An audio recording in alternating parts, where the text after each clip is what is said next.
What's up, y'all? It's your boy Sean P back again with another edition of Hip Hop Roundtable Reviews. Yeah, I apologize. I've been away for a while. I've been really busy with work. I've been traveling, doing a lot of conferences for my day job. So I really haven't had a chance to get back. But definitely there's a lot of hip hop to talk about, a lot of hip hop to catch up on. When we last left off, there was some exciting albums that were lined up to come out at the summer. One was with Joey Badass with his highly anticipated project post TDE West Coast battle, off of the energy that he came off of those records or what have you.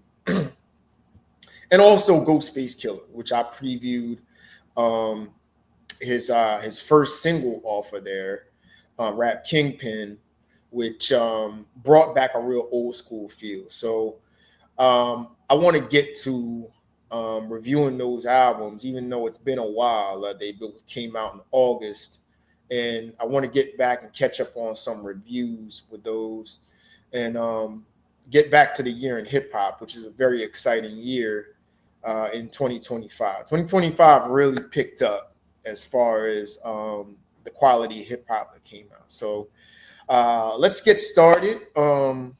Let's pull up the first album that I want to review as I share my screen. And let's talk about Ghostface Killah Supreme Clientele 2. Okay, so let's get right to it. You know what I mean? There's a lot to catch up on. So, okay, so what did I like about Supreme Clientele 2? I kind of like the New York feel about it. It had a New York energy about that. I like some of the features on here.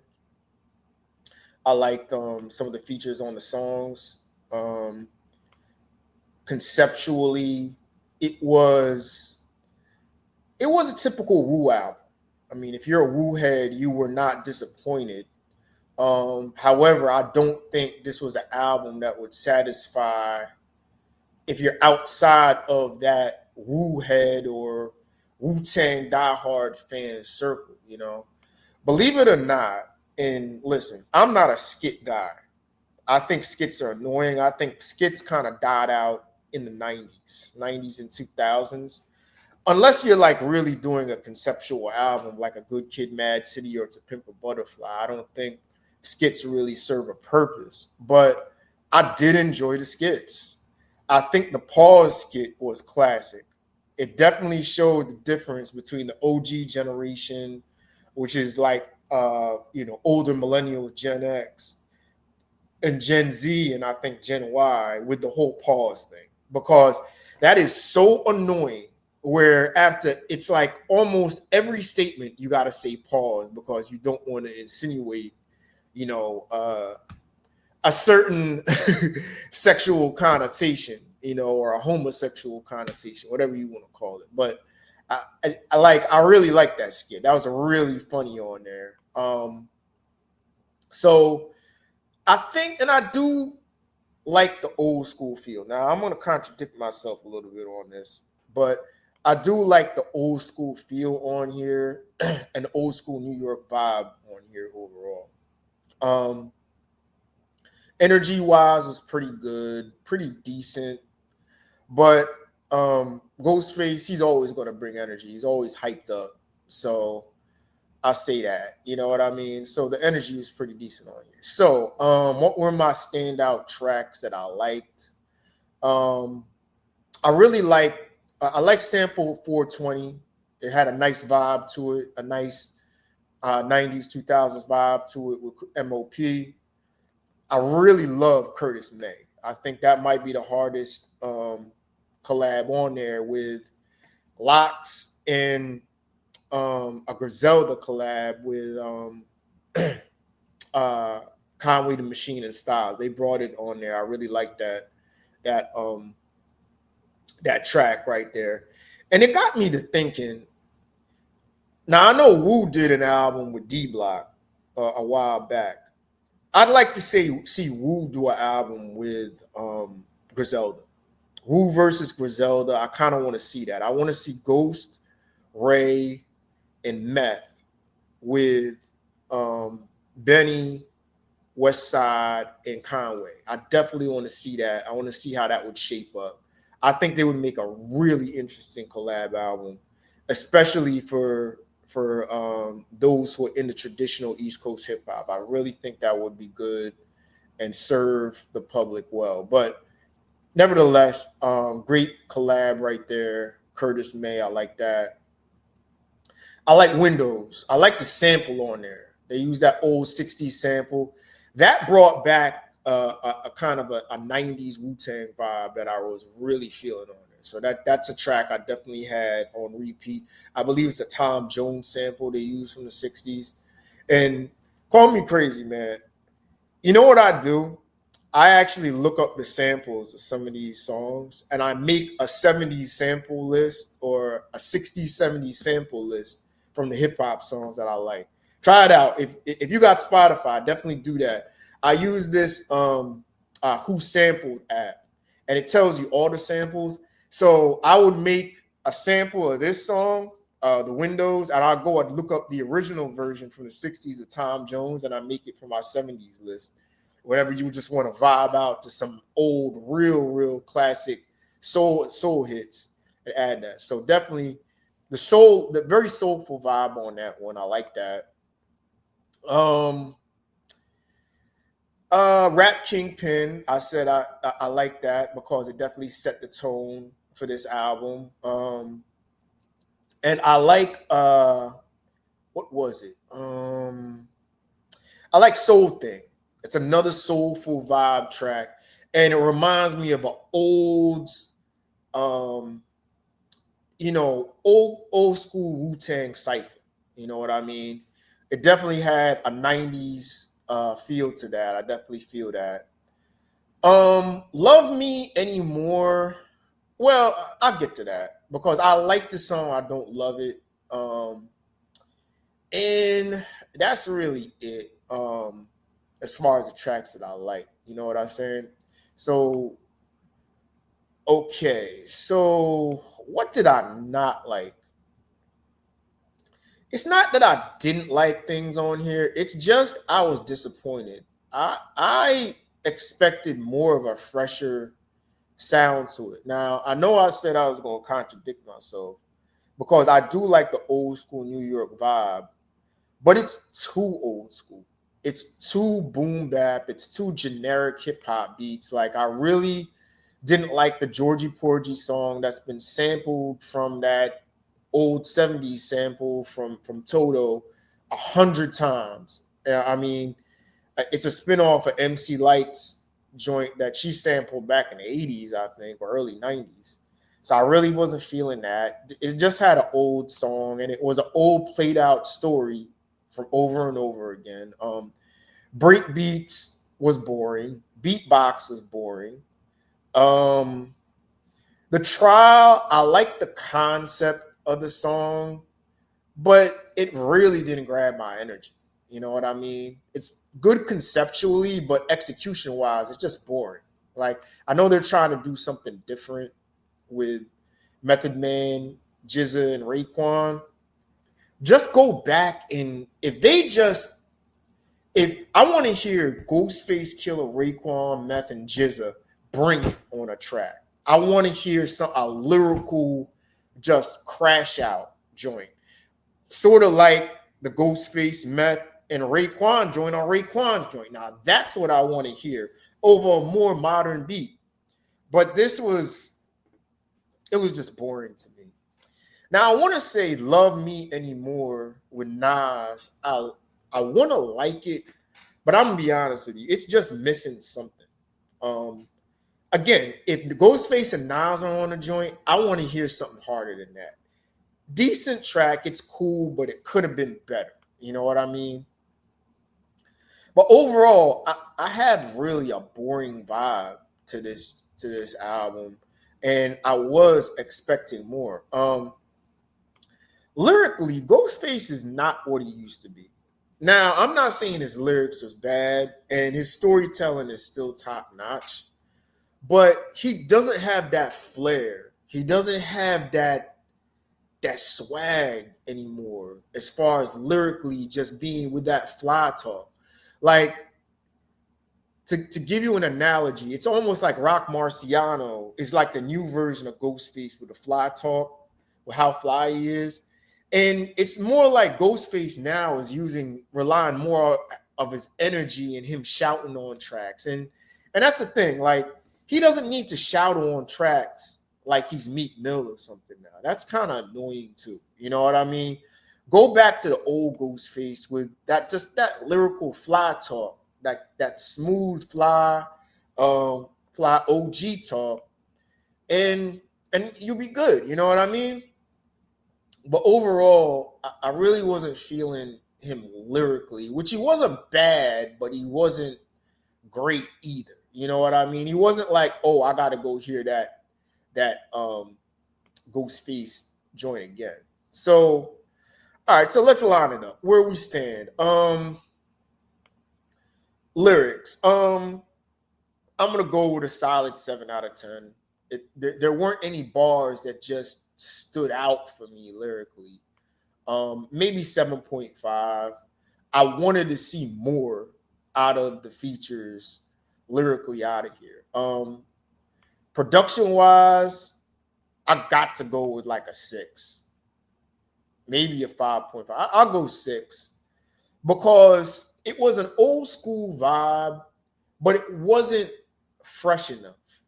Like Ghostface, like, all right, Raekwon had an old school vibe to it, but the beats were fresh. The beats had an energy to it. Same thing with like Nas when he goes with Hit Boy. There was something, there was a twist, there was a new oomph behind those beats. And overall, I thought that the production was kind of lacking. Like it really didn't grab me. Like some of the soulful tracks were good, but overall, yeah, I wasn't really feeling the production. Production was kind of boring for me. Flows and energy, like there was a lot of energy on here. I'd say this is probably a solid 7.5 to an 8. I like Ghostface energy. I like Styles and Conway and the energy that they brought. But overall, it was solid. It was pretty good. I probably say Flows and Energy. I'll probably give it about an 8. You know what I mean? Because Ghostface, as always, is very animated. And replay value, I gotta go to like a 6, probably. Outside of the first 3 weeks of this album coming out, I really didn't vibe to it too much, and it really didn't grab my attention that much. Features, I would say this is probably the strong suit, and I'd probably say this is an 8, maybe an 8.5. I think he had the right people on here. I say maybe more 8 because the Nas feature could have been stronger. Even though, but the features were pretty good. They were probably more standout on this album as far as any featuring artists on here, especially with the Wu cipher that they had, the MOP joint, and what was it? So the features is pretty good.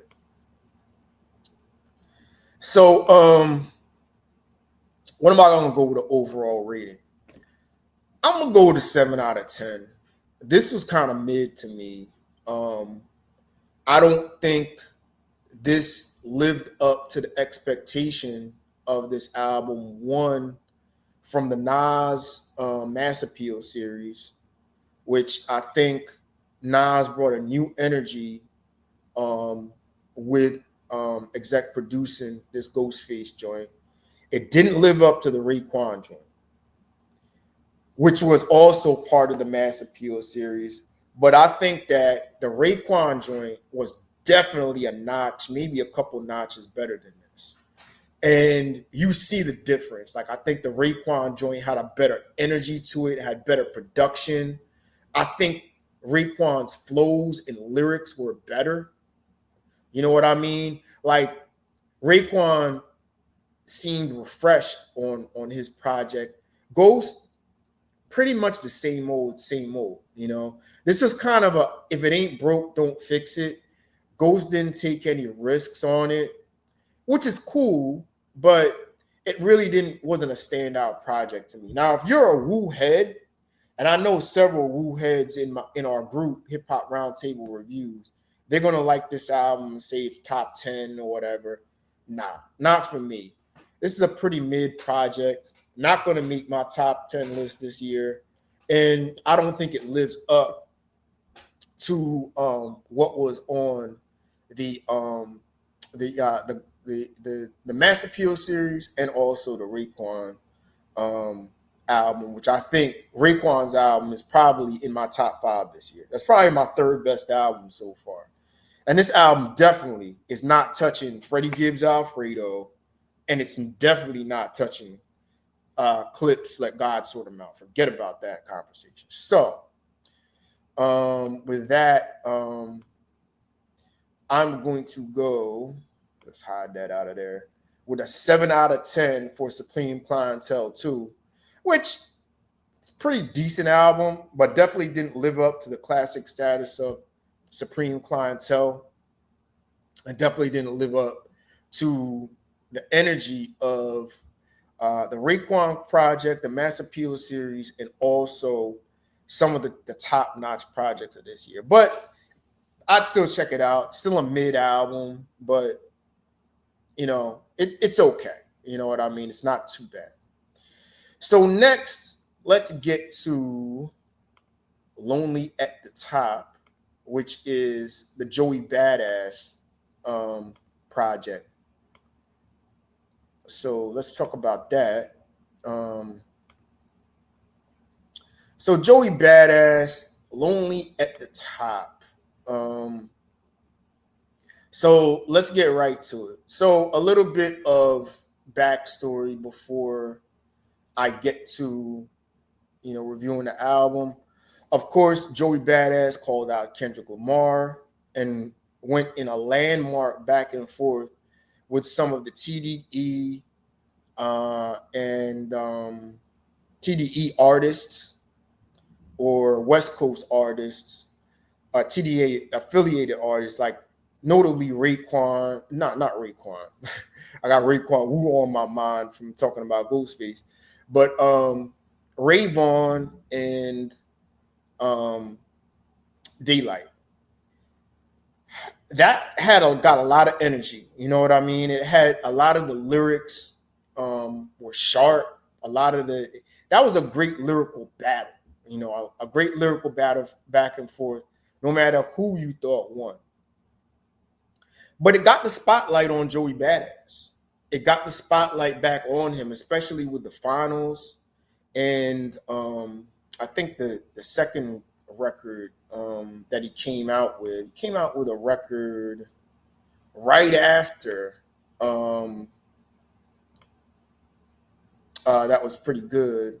Let me see if I can find that song discography. Show all. Let me see the singles and EPs.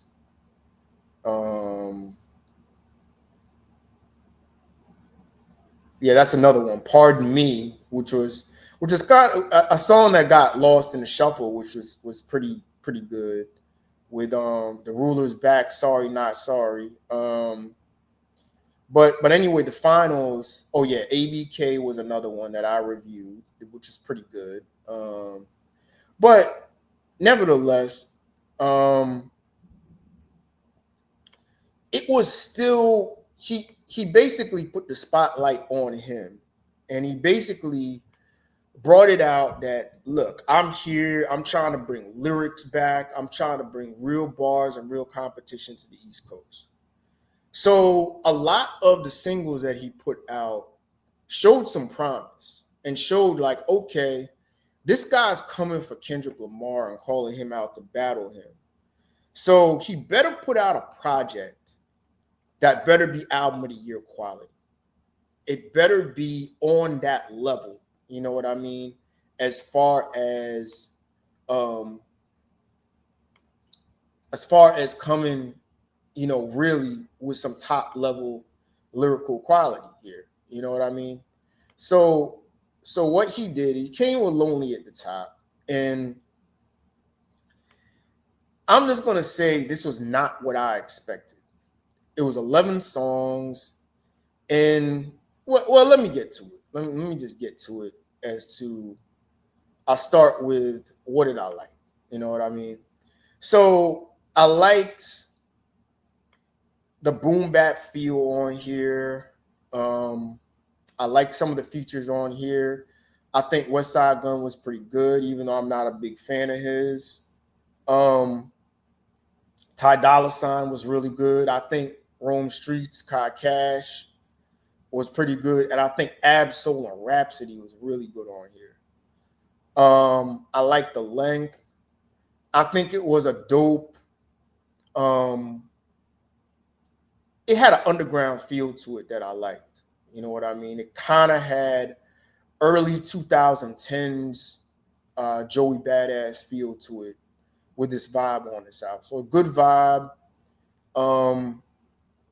That's what I liked about the album. You know what I mean?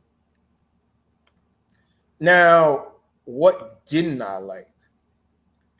I'm gonna put it out there, y'all. I was disappointed by this. This album lacked energy. It to me came off as this was the album he was gonna put out anyway. He could have put this album out anytime, and it had none of the lyrical aggression and it had none of the lyrical energy of the battle. I don't even think it had any of the lyrical energy of ABK, which I didn't even think was that great of a song. I think I said it was like a 7.5 or 8.5 out of 10. It didn't have any type of energy of the Ruler's Back or the Finals or any of that. And I was like, where was that? Where was that lyrical aggressive energy? You know what I mean? Like, I don't know. Like, it really lacked on that. And it was kind of boring. It just came off of boring on there. Before I get back to the tracks I like, I'll tell you the tracks I didn't like.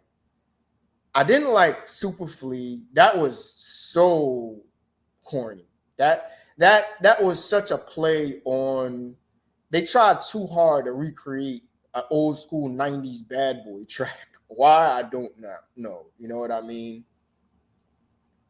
High Roller, I didn't like ASAP's Ferg's feature on there. I didn't think he really fit the vibe of that song.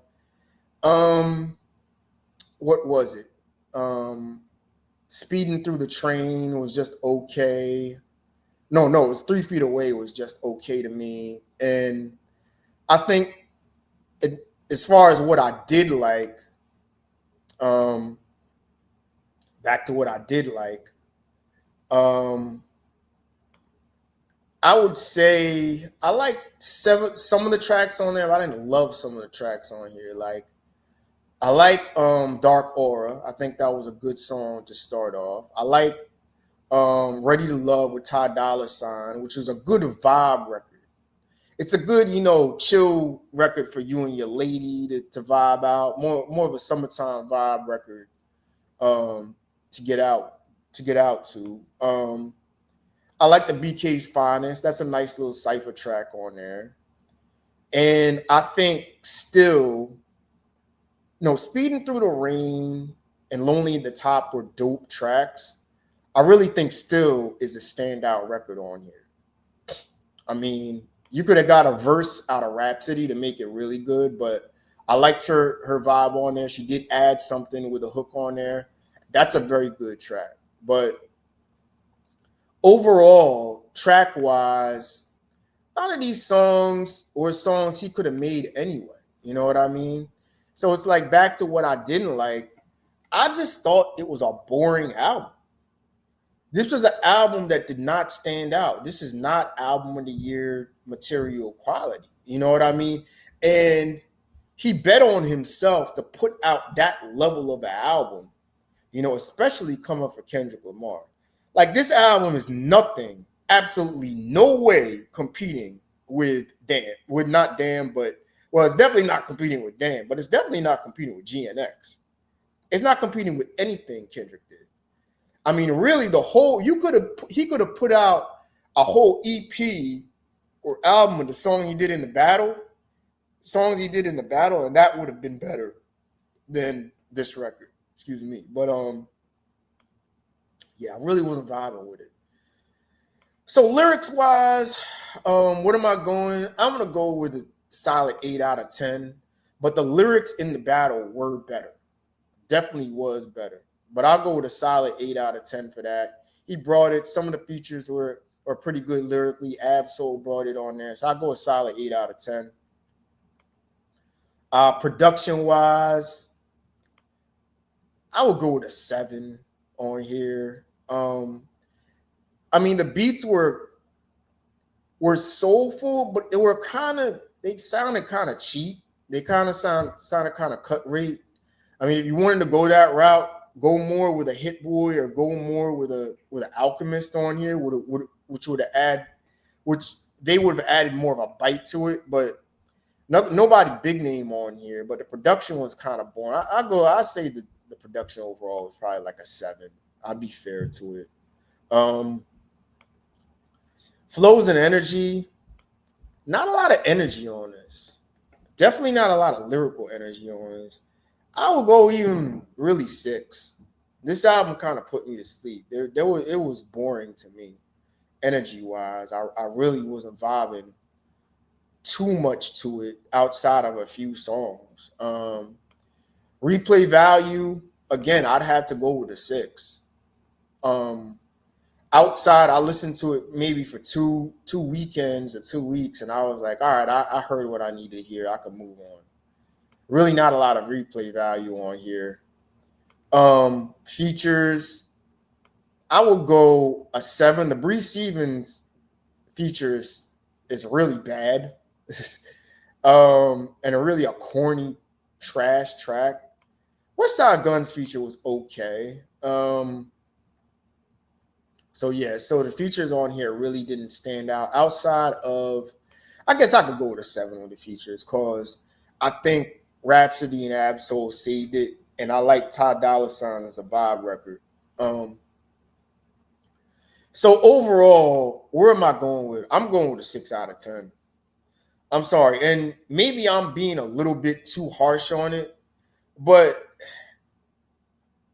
I'm just going to be honest. When you put the spotlight on you and you don't deliver the way you're supposed to deliver, I'm knocking off points for that because the songs he put out with the battle were had so much more of an energy to it and were so much better to me. I was like, this was just a damn near throwaway.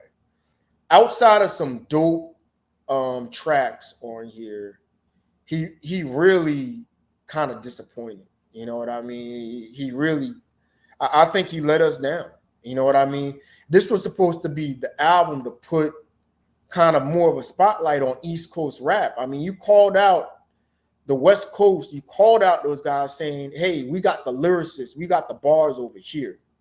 You know, we got the real rap over here. And you put out a mid project, bro. You put out a project that you were going to put out anyway. So at the end of the day, yeah, I got to go 6 out of 10. This is a disappointment with me. And I'm knocking off points because you did a whole lot of barking to put this out. You know what I mean? So in the end of the day, it really was a cloud chase when you really want to talk about it, which I know when my homie Drew came on, we really had a debate about that, but I got to give it to you, man. You were right. This is a cloud chase because this album is nothing and brought nothing energy-wise that was brought in the battle. So where do we line up? Both of these albums, these projects, I do not see in the album of the year conversation at all. They're mid projects. You're probably going to like a couple of songs off of there. I know the Woo heads are going to like Ghostface, but I'm going to tell you, and I will debate you Woo heads, it's nothing like the Raekwon joint. The Raekwon joint is a real deal project. This Ghostface project is decent. That's about it. Joey Badass definitely disappointing. You know what I mean? I don't think he delivered on the level of record that he set up with the battle, and that he bet on himself with, saying he wanted to really put the spotlight on East Coast lyricism, and you just came with a mid project, which probably was you're going to put out anyway. I mean, I read somewhere that it sold only like 9,000 copies, which is not surprising, but he really did not put out an album that could compete with anything that definitely Kendrick Lamar is doing, or even the West Coast. I think Ray Vaughn's album is probably better than this. You know what I mean? So anyway, um, Joey Badass Lonely at the top. I'm going with a 6 out of 10 overall. So mid project, and Ghostface, mid to decent project, 7 out of 10 with Supreme Clientele too. So you tell me in the comments, did you like it? Was I a little bit too harsh on these guys? I mean, what's your rating? 7 out of 10, 8 out of 10? What you got?